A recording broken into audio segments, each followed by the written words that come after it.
Good morning, students. In the last lecture, we have seen that is auto ionization of water, or we can say that is ionic product of water, as well as pH and pOH of the solutions. That is meaning of pH as well as pOH, and what is the relationship between pH and pOH. That relationship is important for the board exam, I told you. Afterwards, in this lecture, we are going to see the next article, that is nothing but hydrolysis. That is nothing but hydrolysis of the salt. Then, in your mind, there will be a question, simply what is meant by hydrolysis? Hydrolysis is the process in which salt reacts with water.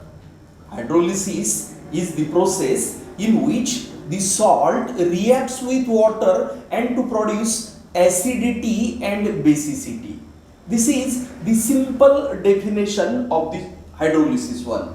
Hydrolysis is the process in which the salt that dissolves in water and to produce acidity and basicity one. Then there are the different types of the salts. There are the different types of the salts. Those types of the salts are classified into 4 types. That is nothing but the first type is the salt derived from strong acid and strong base. The salt derived from strong acid and strong base. Simply, it is also called as the salt of strong acid and strong base. That is also called as the salt of strong acid and strong base. Second type is nothing but salt derived from, that is the strong acid and weak base. Strong acid and weak base. Third one, that is the salt derived from, that is weak acid and weak base. Weak acid and weak base, we remember. And one more type is there, that is nothing but the salt, that is the salt derived from, that is the strong base and weak acid. That is the salt derived from, that is strong base and weak acid, we remember. These are the 4 types of the salts. These are the 4 types of the salts which are classified on the basis of hydrolysis one. Then what is meant by the concept of hydrolysis? What is meant by, that is the concept of hydrolysis, means actual definition of the hydrolysis we are going to see in this concept. Just I told you, as the salt dissolves in water, that is the salt dissolves in water, it undergoing dissociation. That salt dissociates completely and the water dissociates feebly, or that water dissociates in less extent. That dissociation of water is as like this one, that dissociation of water which dissociates in less extent, its dissociation should be, that is hydronium ion and hydroxyl ions. This water dissociates in case of hydroxyl as well as the hydroxide ion. I told you, in case of the dissociation of pure water, in the dissociation of pure water, concentration of hydronium ion is equals to concentration of hydroxyl ion. Be remember, I told you pure water dissociates in small extent, and that's why pure water is bad or poor conductor of electricity, because in case of the pure water, concentration of hydronium ion and the concentration of hydroxyl ion both are the same. Be remember. Now, if the ions of the salt, do not react with water, ions of that salt do not react with water, then in such a case, concentration of hydronium ion and concentration of hydroxyl ion should be equal, and then that solution is neutral one. What is the meaning of this one? When ज्यावेळेला सॉल्टचे जे ions असतात ते सॉल्टचे ions वॉटरच्या ions बरोबर ती react होत नाहीत, त्यावेळेला हे हायड्रोनियम आयन आणि हायड्रॉक्सिल आयन या दोघांचंही कॉन्सन्ट्रेशन त्या सोल्युशन मध्ये सारखंच असेल, आणि दोघांचंही कॉन्सन्ट्रेशन जर सोल्युशन मध्ये सारखं असेल तर ते जे सोल्युशन असतं that is nothing but neutral solution. Be remember. But when one or more ions of the salt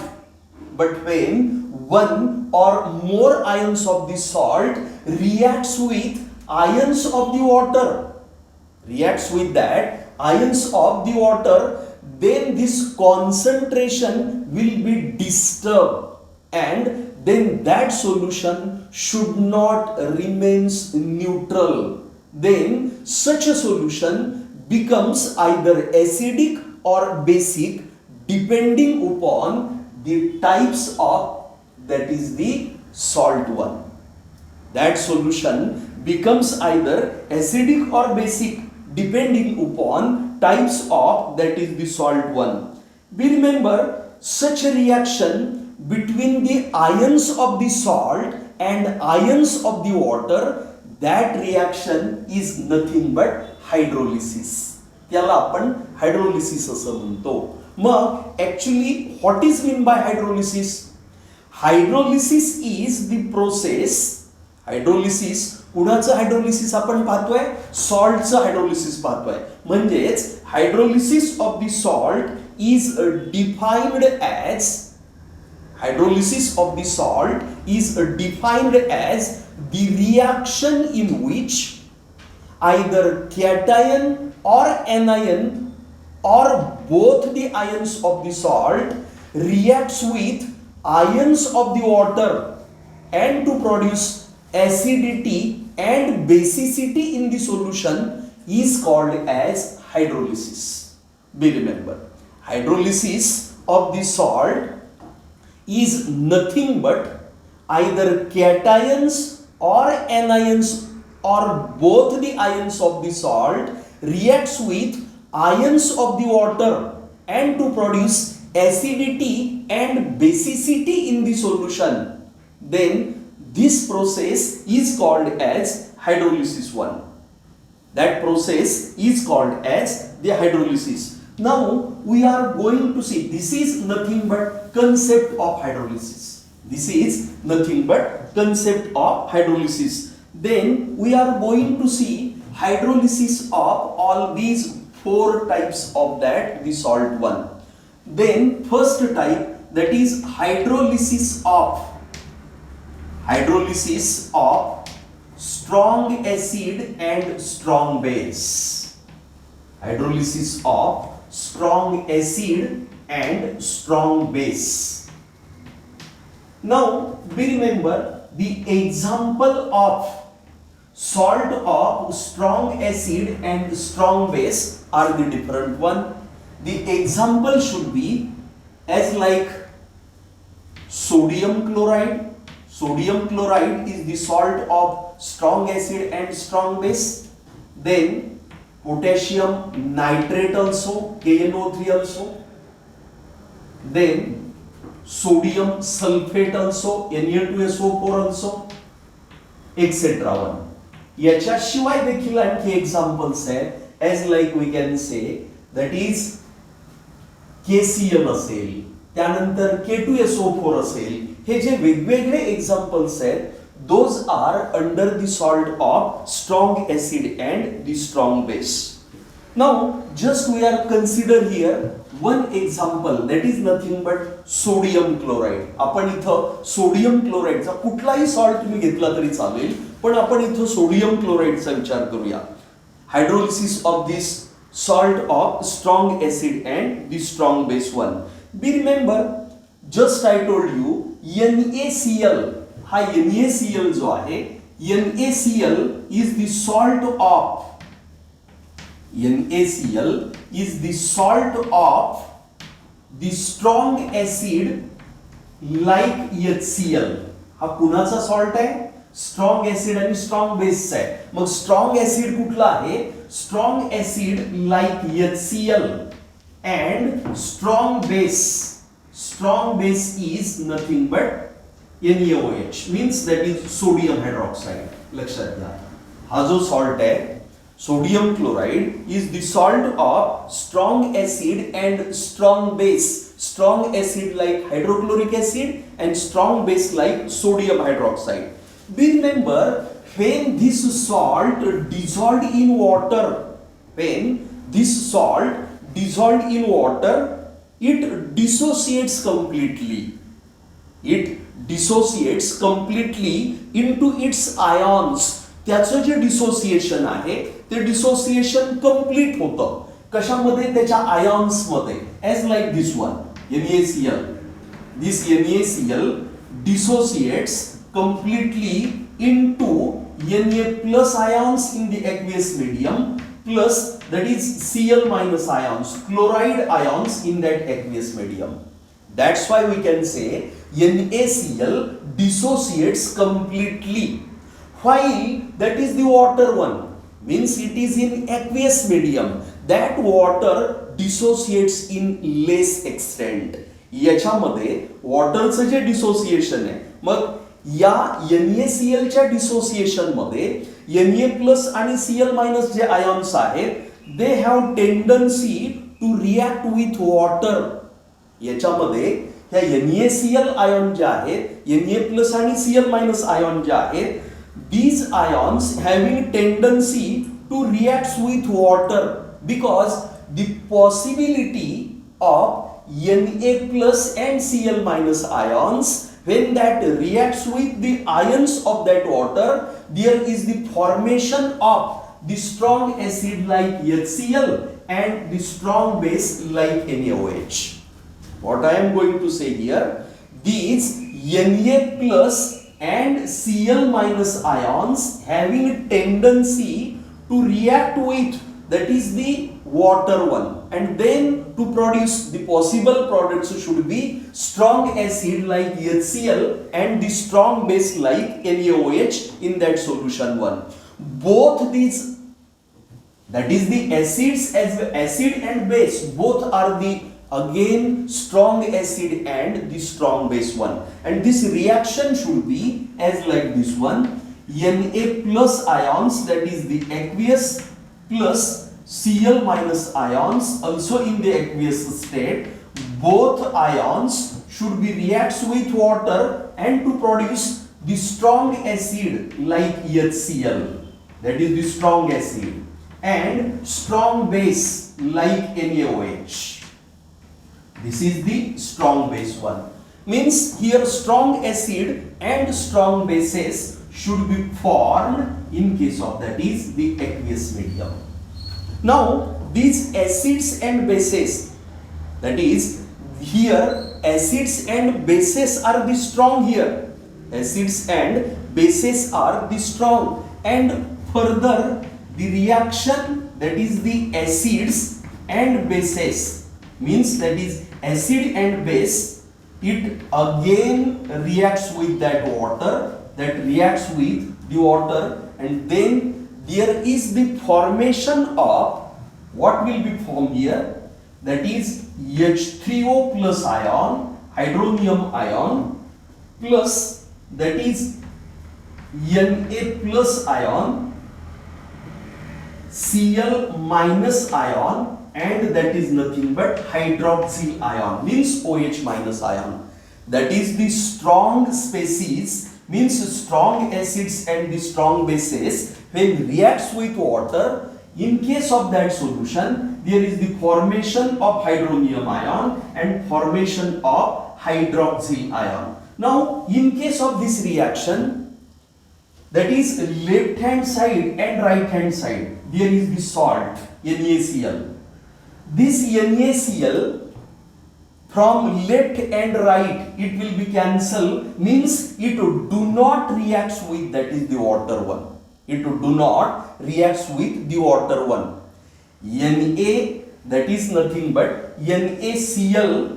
हा जो NaCl चा भाग जो आहे, NaCl, Na plus आणि Cl minus ions, that remains from left hand side and right hand side. हे लेफ्टला आणि राईटला असेच राहतात. याचा अर्थ ते वॉटर बरोबर ती रिॲक्ट होत नाही. आणि आपण हायड्रोलिसिसची डेफिनेशन काय सांगितली आहे? Hydrolysis is the process in which either cation or anion or both the ions of the salt reacts with water. But now in case of this hydrolysis of strong acid and strong base, Na plus and Cl minus ions, those do not reacts with water. Means left hand side चे Na plus आणि right hand side चे Na plus, Cl minus आणि Cl minus ions हे react होत नाहीत. ते left hand साइडला आणि राईट हँड साइडला शिल्लक राहतात आणि त्यामुळे ते जर कॅन्सल झाले तर या सोल्युशन मध्ये just only remains, that is nothing but ions of the water.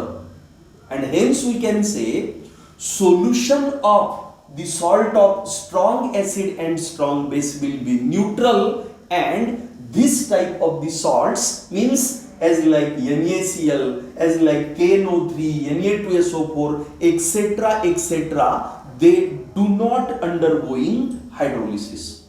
आणि म्हणून आपण असं म्हणतो the salt of strong acid and strong base do not undergoing hydrolysis.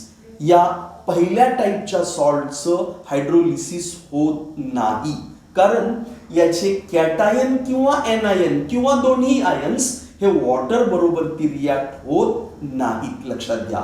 Just in that solution only remains, that is the ions of water, that is the water solution. Be remember. And hence we can say this first type hydrolysis of this salt of strong acid and strong base do not undergoing hydrolysis असं आपण म्हणू शकतो. परीक्षेमध्ये विचारू शकतात the salt of strong acid and strong base do not undergoing hydrolysis, explain. असा प्रश्न आपल्याला 2 मार्कासाठी विचारू शकतात आणि त्यामुळं आपल्याला कुठलंही एक्झाम्पल किंवा डायरेक्ट तुम्हाला एक्झाम्पल देतील.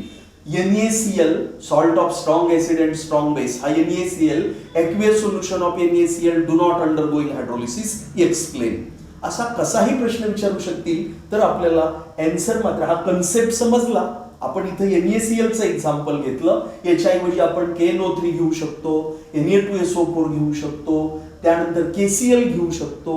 असे कुठलेही एक्झाम्पल जर त्या टाईपचे घेतले आपण तर आपल्याला याचं उत्तर लिहिता यायला पाहिजे. लक्षात घ्या. And this is nothing but the hydrolysis of the salt of strong acid and strong base. याच्यानंतर आता आपल्याला दुसऱ्या टाईपकडे जायचं, सेकंड टाईप. आता दुसऱ्या टाईपकडं मी दुसरा टाईप घेतो, that is the salt of, पहिली स्पेसिस आपण स्ट्रॉंगच घेऊया, त्यानंतर दुसरी स्पेसिस आपण वीक घेऊया. म्हणजे पहिली स्पेसिस स्ट्रॉंग ऍसिड अगोदर घेतलं होतं आपण, तर आता आपण ऍसिड स्ट्रॉंग घेऊया. म्हणजे that is salt of strong acid, salt of strong acid and weak base, salt of strong acid. आता दुसरी स्पेसिस मी मगाशी स्ट्रॉंग बेस होता, त्याच्याऐवजी आता बेस वीक केला. म्हणजे दुसरा टाइप काय घेतोय आपण, that is the salt of strong acid and weak base. आता याच्या अंडर जे एक्झाम्पल्स येतात the salts of strong acid and weak base. आता याचे जे एक्झाम्पल्स आहेत, examples of the salt of strong acid and weak base. आता strong acid मध्ये as like ammonium chloride NH4Cl. NH4Cl. NH4Cl is the salt of strong acid like hydrochloric acid and weak base like ammonium hydroxide. याच्याशिवाय आणखी आपण example घेऊ शकतो, that is copper sulphate salt, that is the copper sulphate. Copper sulfate is the again salt of strong acid like sulfuric acid and weak base like cupric hydroxide. आणि आणखी example आपण पुष्कळशे examples आहेत as like ferric chloride FeCl3, that is FeCl3.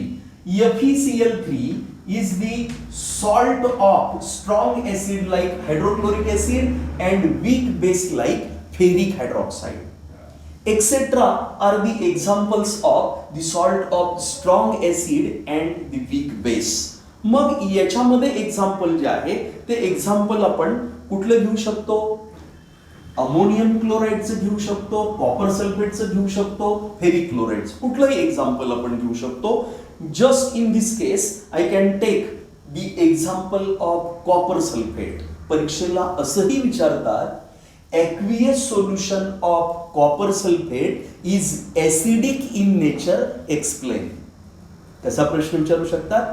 aqueous solution of either copper sulfate असेल, ammonium chloride असेल, ferric chloride असेल, कुठलंही aqueous solution of the type of the such salt is in acidic nature. ते acidic नेचरचं आहे हे explain करा असं विचारतात. मग आत्ताच आपण पाहिलं copper sulfate is the salt of strong acid like H2SO4 and weak base like cupric hydroxide, CuOH twice. Cupric hydroxide is CuOH twice. मग हा जो सॉल्ट आहे copper sulfate that is dissolved in water and it undergoing dissociation. त्याचा अगोदर आपण dissociation दाखवूया. copper sulfate dissociates as, copper sulphate जो आहे हा कॉपर सल्फेट एक्वियस मीडियम मध्ये हा स्ट्रॉंग हा जो सॉल्ट आहे that is the salt dissociates completely म्हणून सांगितलं. हा सिंगल एरो. हा कॉपर सल्फेटचं डिसोसिएशन कशामध्ये होईल? Cu2 plus ions aqueous and plus that is sulphate ions. Sulphate म्हणजेच SO4 ions, SO4 double minus, that is aqueous. Now this salt, हा जो salt आहे याच्यामध्ये सल्फेट आयॉन जे आहे that is sulfate ions of the salt having no tendency to react with water. लक्षात घ्या, या एक्झाम्पल मध्ये हे जे सल्फेट आयॉन्स आहेत, sulphate ions having no tendency to react with the water. याची का टेंडन्सी नाहीये वॉटर बरोबर रिॲक्ट होण्याची? तर जर तो वॉटर बरोबर रिॲक्ट झाला तर स्ट्रॉंग ऍसिड H2SO4 तयार होतो, that is the strong electrolyte. Be remember, possible product हा कुठला तयार होतो? H2SO4 which is the strong electrolyte. Now the reaction of copper ions म्हणून काय होतं मग याच्यामध्ये? That is the reaction of copper ions म्हणजे Cu2 plus ions with that is nothing but OH minus ions from that water. हे कुणाबरोबर ती react होतात? Copper ions water solution मधल्या हायड्रॉक्सिल आयॉन्स बरोबर ती रिॲक्ट होतात and then there is the formation of weak base. There is the possibility of cupric ions with the hydroxyl ions from the water and to produce the weak base. आता ही reaction weak base कुठला तयार होतो? CuOH twice, that is cupric hydroxide. Cupric hydroxide. आणि plus आता मी reaction balance करण्यासाठी इथं 4OH minus ions घेतोय. इथं OH मायनस आयॉन्स किती घेतोय मी? That is the 4-1. पण आपण रिॲक्शन साठी आपण काय करूया इथं OH मायनस आयॉन्स. आता हे कॉपर आयॉन जे आहेत just I can take here OH minus ions कुणामधले आपण वॉटर मधले घेतले, पण मी इथं डायरेक्ट वॉटर मॉलिक्यूल अगोदर that is the water molecule. जर हा कॉपर आयॉन्स वॉटर मधल्या OH मायनस आयॉन्स बरोबरती म्हणजे वॉटर बरोबरती रिॲक्ट झाला की काय तयार होतं पहा इथं there is the formation of weak base as like cupric hydroxide.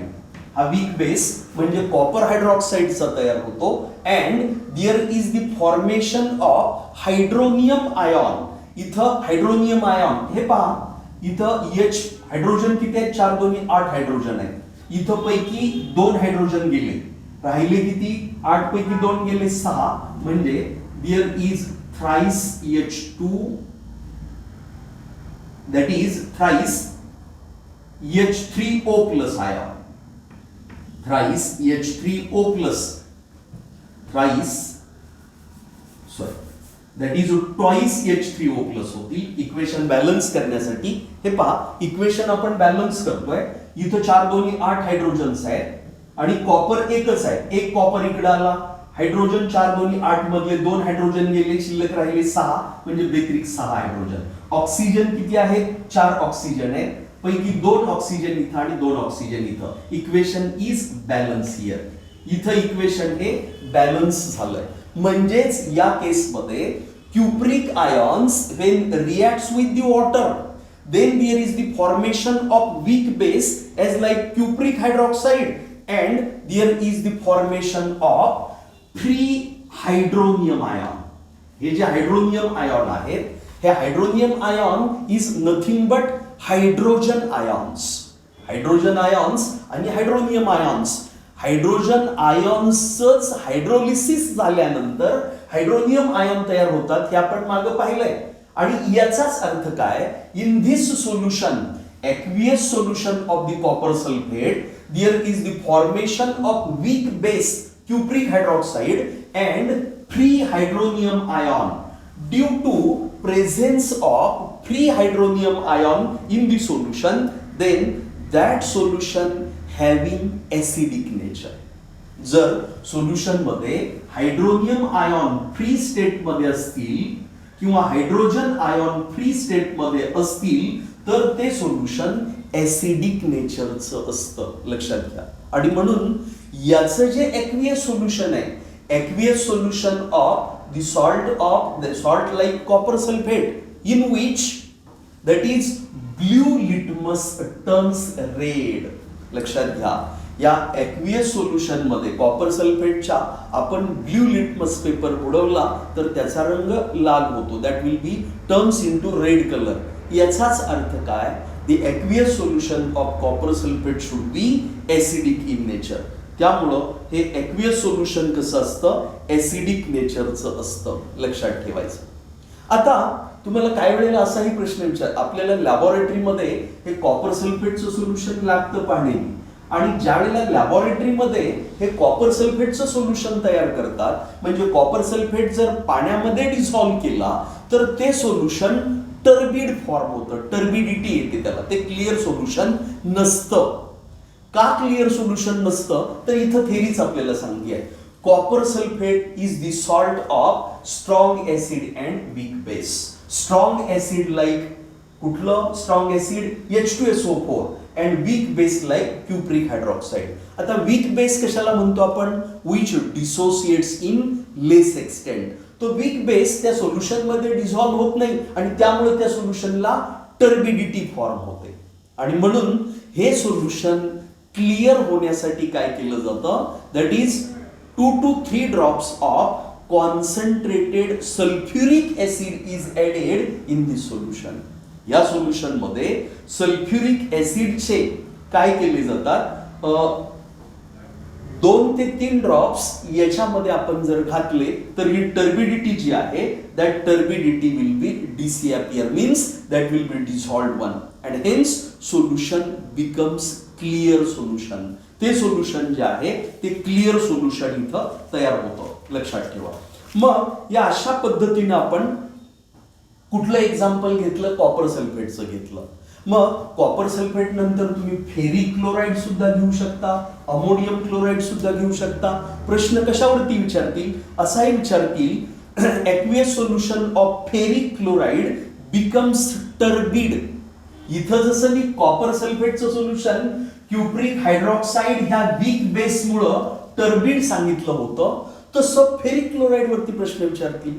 तर फेरिक क्लोराईडची रिॲक्शन आपण वॉटर बरोबरती, जर मी इथं Fe3+ घेतला, थ्राईस H2O घेतले, तर तिथं FeOH थ्राईस तयार होतो. That FeOH thrice is ferric hydroxide which is the weak base. आणि त्या वीक बेसमुळं सुद्धा काय होतं, याच्यामध्ये आपल्याला सोल्युशनला टर्बिडिटी फॉर्म होते. आणि मग ही जी टर्बिडिटी आहे ती टर्बिडिटी घालवण्यासाठी याच्यामध्ये आपण कॉन्सन्ट्रेटेड हायड्रोक्लोरिक ऍसिडचे 2-3 ड्रॉप टाकावे लागतील. कारण का? That is due to that common ion effect. हे कशामुळं होतं? कॉमन आयन इफेक्टमुळं होतं. हा कॉमन आयन इफेक्टचा फिनॉमिनॉन पुढे आपल्याला डिटेलमध्ये अभ्यासायचा आहे, लक्षात घ्या. मग हा झाला that is the salt of strong acid and that is nothing but weak base. याच्यानंतर आपल्याला तिसऱ्या टाईप कडे जायचं. आपला थर्ड टाईप जो आहे तो तिसरा टाईप असेल that is the salt of. आता आपल्याला ऍसिड दोन्ही टाईप मध्ये स्ट्रॉंग झालंय आपलं. आता ऍसिडला आपण वीक घेऊया. That is nothing but third type 1, the hydrolysis of the salt of that is the weak acid. आता ऍसिड वीक करूया आपण. वीक ऍसिड आणि बेस मात्र आपण स्ट्रॉंग घेऊया. That is the strong base.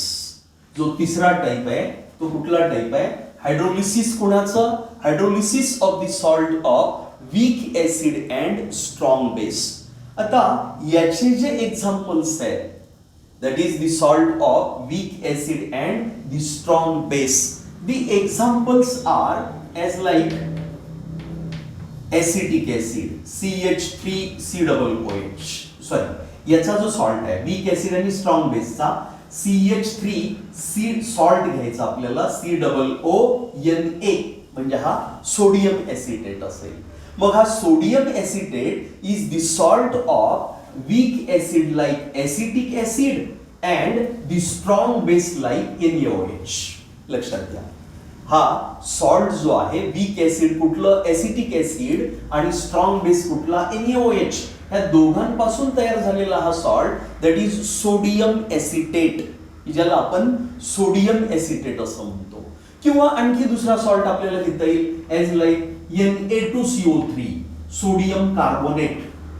Sodium carbonate is the again salt of weak acid like H2CO3 म्हणजे carbonic acid, आणि strong base जो आहे तो पुन्हा सोडियम हायड्रॉक्साईडच आहे. आणखी एक्झाम्पल याचं सांगता येईल आपल्याला as like KCN, potassium cyanide. That is the potassium cyanide 1. हा पोटॅशियम सायनाइड जो आहे it is again the salt of weak acid like hydrogen cyanide HCN आणि strong base like KOH, potassium hydroxide. Etcetera are the examples of this type of the salt. हे या टाइपच्या सॉल्टचे examples येतात. तर याच्यामध्ये आपण पहिलं एक्झाम्पल घेऊया that is nothing but sodium acetate. That is the sodium acetate म्हणजे CH3COONA. हे जे एक्झाम्पल आहे आताच मी सांगितलं, sodium acetate is the salt of weak acid like CH3COOH म्हणजे acetic acid and strong base like NaOH म्हणजेच दॅट इज सोडियम हायड्रॉक्साईड. हा जो सॉल्ट आहे when it dissolved in water it dissociates as. हा जो सॉल्ट आहे हा जर आपण वॉटर मध्ये डिसॉल्व केला तर याचं डिसोसिएशन कसं होतं पहा. CH3COONA that dissociates as CH3COO minus म्हणजे acetate ions plus that is Na+ ions. लक्षात घ्या, हा जो सॉल्ट आहे हा सॉल्ट जर पाण्यामध्ये घातला आपण तर याचं dissociation aqueous CH3COO minus aqueous and Na plus aqueous म्हणजे ऍसिटेट आयॉन्स आणि सोडियम आयॉन्स इथं तयार होतात. That is acetate ions and sodium ions. मग याच्यामध्ये दॅट वॉटर हा सॉल्ट असल्यामुळं हा कम्प्लीट डिसोसिएट होतो. पण जो वॉटर आहे that water dissociates in less extent. वॉटरचं कमी प्रमाणात डिसोसिएशन होतं आणि म्हणून वॉटर हा जो आहे that water dissociates in less extent and to produce काय तयार होईल. There is the formation of hydronium ion H3O plus ion and plus that is nothing but OH minus ions.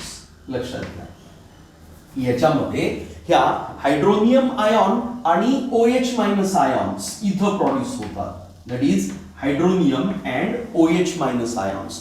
Now in case of this type of the salt आता याच्यामध्ये that is in case of this solution there are the ions as like या sodium एसिटेटचं जे aqueous solution आहे या sodium एसिटेटचं हे जे aqueous solution आहे याच्यामध्ये कुठले कुठले आयॉन्स आहेत.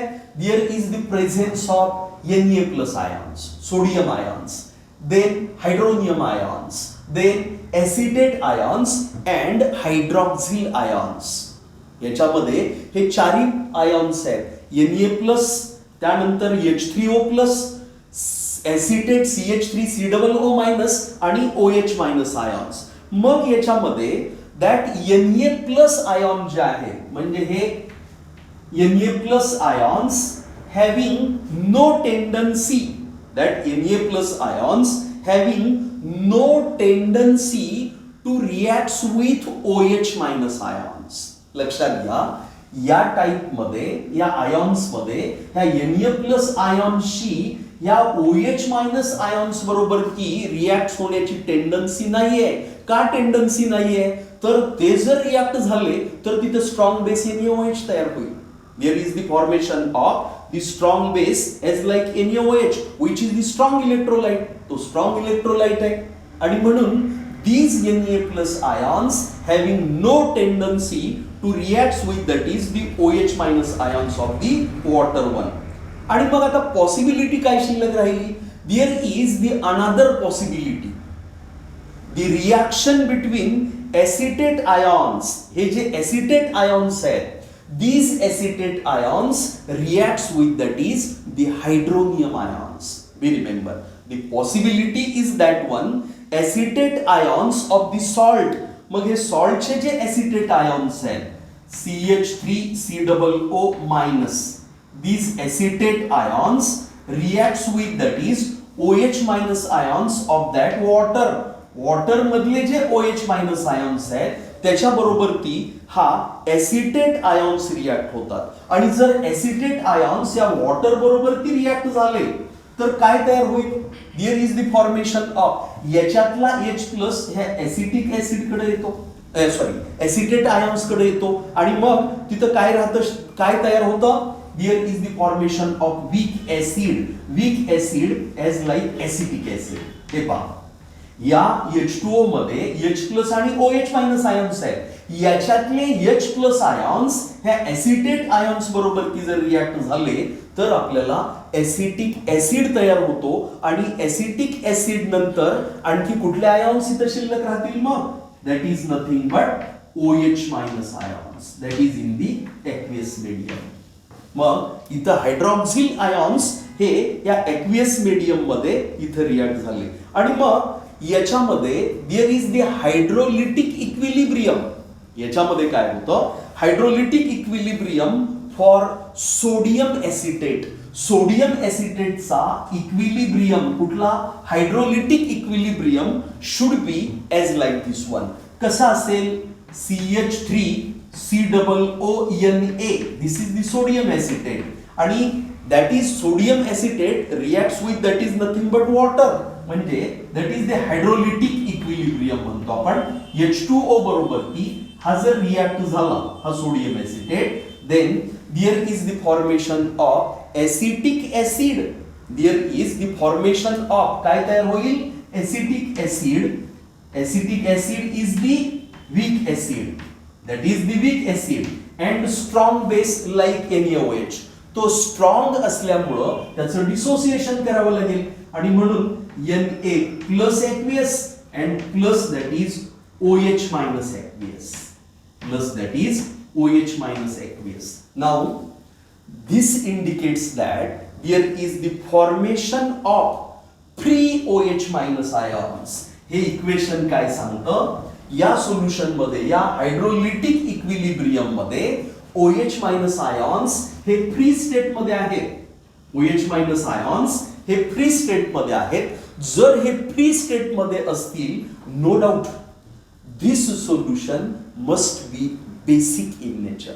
म्हणजे ॲक्वियस सोल्युशन ह्या सोडियम ॲसिटेटचं असलं किंवा Na2CO3 चं असलं किंवा KCN चं असलं कुठल्याही सॉल्टचं या टाईपच्या अंडर येणाऱ्या त्याचं ॲक्वियस सोल्युशन हे बेसिक नेचरचंच असतं लक्षात घ्या. आणि म्हणून या फ्री OH मायनस आयॉन्समुळं that solution becomes basic in nature.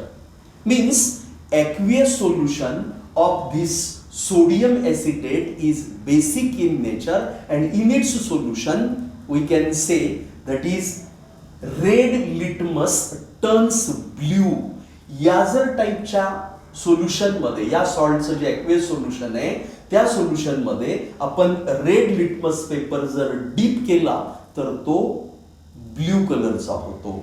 आणि याचाच अर्थ काय pH of this solution that should be greater than the 7. म्हणजे हे बेसिक मीडियमचं सोल्युशन असेल की ज्याच्यामध्ये या रेड लिटमस पेपरचा रंग जो आहे तो निळा होतो. And this indicates that the solution must be basic in nature. Be remember याच्या अगोदरचा जो दुसरा टाईप पाहिला होता आपण तो मात्र ऍसिड स्ट्रॉंग होतं त्यामुळं तिथं आणि त्यामुळं त्याच्यामध्ये ब्ल्यू लिटमस पेपर हा निळा झालेला होता. हे नीट लक्षात ठेवा. And in the next video lecture we will see that is the fourth type. तो जो चौथा टाइप आहे तो आहे hydrolysis of the salt of weak acid and weak base. Okay, we will stop here.